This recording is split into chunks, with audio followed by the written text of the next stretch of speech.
People are complex and societies are complex. Sometimes people consciously make unethical decisions.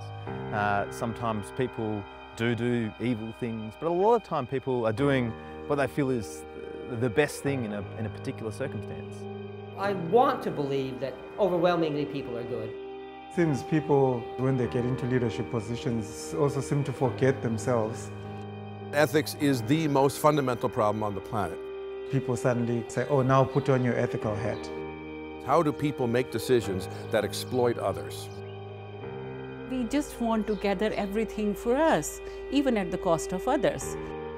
Until we have people making decisions that are not in their own self-interest, we will continue to have conflict, political upheaval, irregular migration, economy suffering. All of the big issues that anybody cares about are ultimately ethical issues.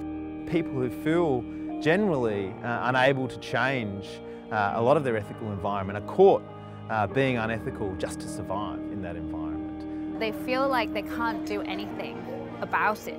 It's not so easy to always know what's the best thing to do in every situation. People always try to get better and better. So how do we empower individuals to actually either come together or individually, be able to voice their concern? How do we get those individuals to reach a higher standard of conduct? So regardless of the pressures you face, that you will make ethical decisions when it most counts. Almost all the time, people know pretty much straight away what's right and what's wrong. The problem is acting on it. You shouldn't have to have a camera looking over your shoulder at every decision you make for you to make ethical decisions.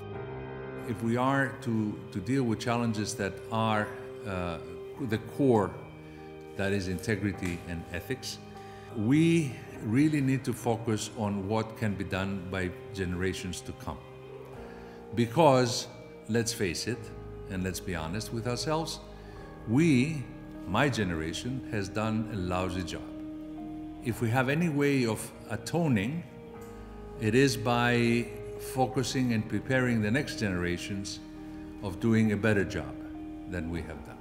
Education is a long-term process. You are working on a generation, and then you can have required results. It is in that spirit that we have developed the E4J initiative, and we are trying to develop materials that are appropriate for each level of education and therefore for each age group. You are part of a larger group.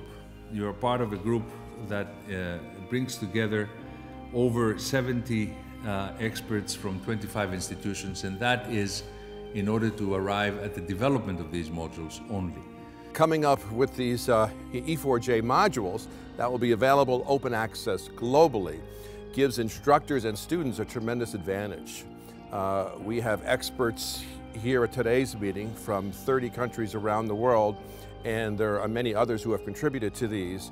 So whether you're teaching, in Kazakhstan, South Africa, the US, or anywhere else, you'll have access to the combined knowledge of a lot of people globally. The advantage of these modules is that they're tailored specifically to people and to courses that are not about ethics primarily. They're about the various topics for which ethics is a crucial part of their story. What we're trying to be is a framework where all people can use bits of this stuff. There is a wealth of information there so that they can pick and choose and really tailor something that's going to resonate well for the students that they have in their class. The exercise I think that's our sort of strongest point. You're able to communicate with your students, not merely didactically by taking a lecture and trying to communicate in a sort of very one-way, typical traditional fashion, but actually engaging them in a series of exercises and practices such that the students learn through doing, not just from hearing. I can imagine that many people will benefit from that. Every once in a while, one of them will come up to me and say, that class I did on ethics, it actually helped me this week.